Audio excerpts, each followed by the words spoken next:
Assalamualaikum warahmatullahi wabarakatuh. Selamat pagi teman-teman semua, salam sejahtera bagi kita semua. Shalom, Om Swastiastu, Namo Buddhaya, salam kebajikan. Bagaimana kabar teman-teman hari ini? Semoga selalu sehat, tetap berada di jalur positif, dan selalu semangat.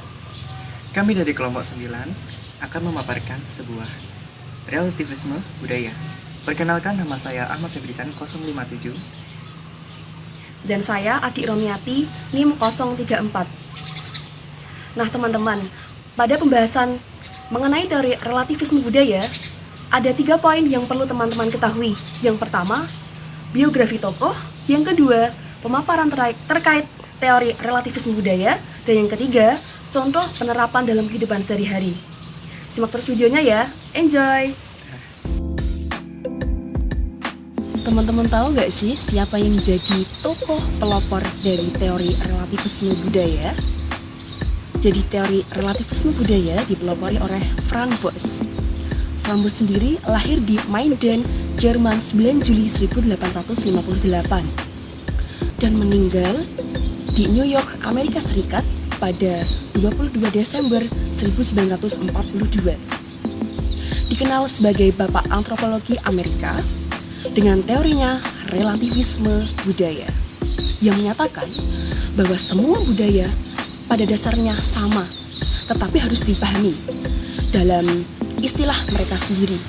Artinya, dalam teori relativisme budaya menyatakan bahwa semua keyakinan, adat istiadat, dan etika bersifat relatif bagi setiap orang, tergantung konteks sosialnya.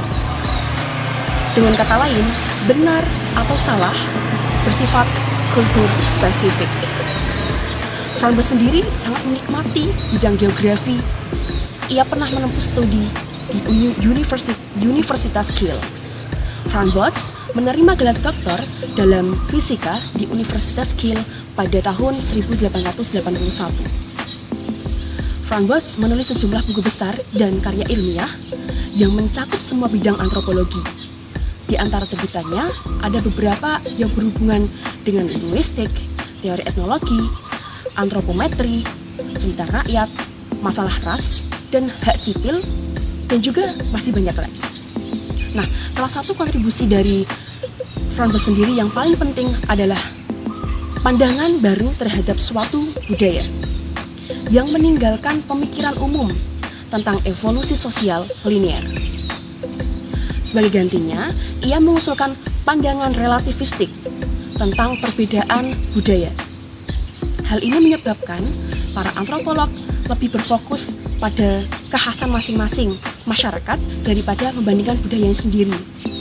Dan itu akan membuat generalisasi yang bersifat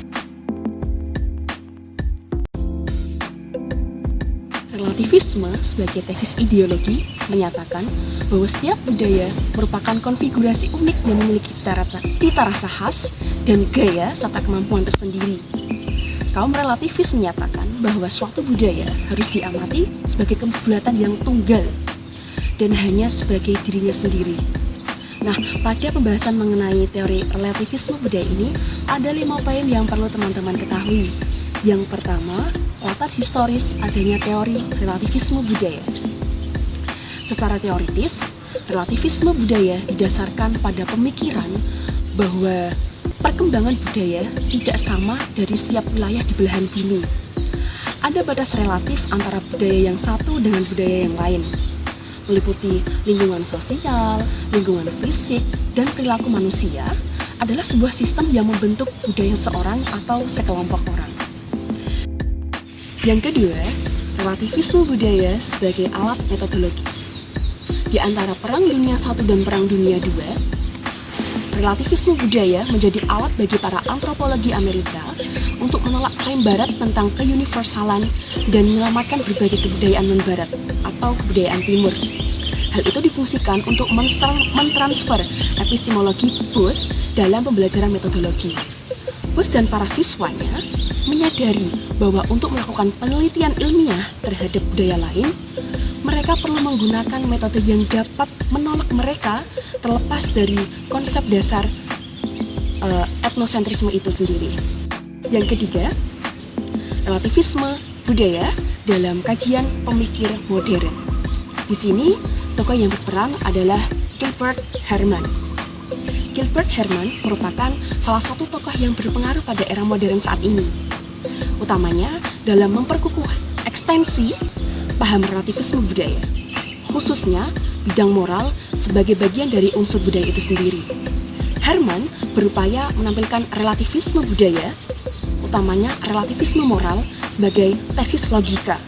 Ia tidak menolak bahwa sebagian moralitas secara objektif lebih benar daripada yang lain, atau bahwa ada ukuran-ukuran objektif terhadap moral itu sendiri. Keempat, pembagian relativisme. Relativisme terbagi menjadi dua bagian. Yang pertama, relativisme individual yang disebut subjektivisme, di mana setiap individu yang menentukan kaidah moralnya sendiri, di mana pilihan-pilihan individu tersebut menentukan validitas sebuah prinsip moral. Nah, yang kedua yaitu relativisme sosial yang disebut konvensionalisme, di mana sebuah teori yang menyatakan bahwa setiap masyarakat berhak menentukan norma-norma moralnya sendiri. Selain itu juga memandang bahwa prinsip-prinsip moral secara relatif benar, sesuai dengan konvensi budaya atau masyarakat tertentu. Nah, nama lain dari relativisme sosial ini adalah relativisme budaya. Relativisme budaya anggap saja salah jika ada orang tak berpakaian di jalan umum, tetapi anggaplah normal dalam budaya di mana pikiran, pakaian yang digunakan untuk di bagian yang lebih sedikit.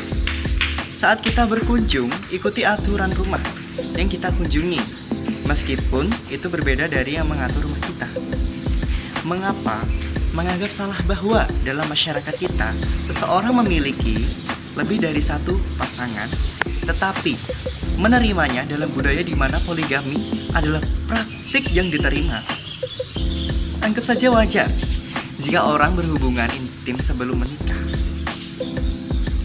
Tetapi pahami alasan mengapa generasi wanita sebelumnya tidak melakukannya. Anggap saja wajar jika orang mengonsumsi alkohol tetapi menghormati orang yang karena agama, budaya, dan lain-lain. Menghindari konsumsinya. Pertimbangkan praktik sihir palsu dalam budaya kita, tetapi hormati para pesulap dan pemimpin agama dari budaya lain, di mana praktik ini memenuhi fungsi sosial dan bahkan medis. Hormati penyembahan dewa selain yang kita sembah. Bahkan jika kita tidak menyembah dewa apapun dan tidak percaya pada keberadaan mereka, sebelum mengkritik praktik budaya, pahami alasannya, tetapi juga kritik yang muncul dari dalam budaya yang sama. Demikian penjelasan mengenai teori relativisme budaya dari kami. Kurang lebihnya mohon maaf. Wassalamualaikum warahmatullahi wabarakatuh.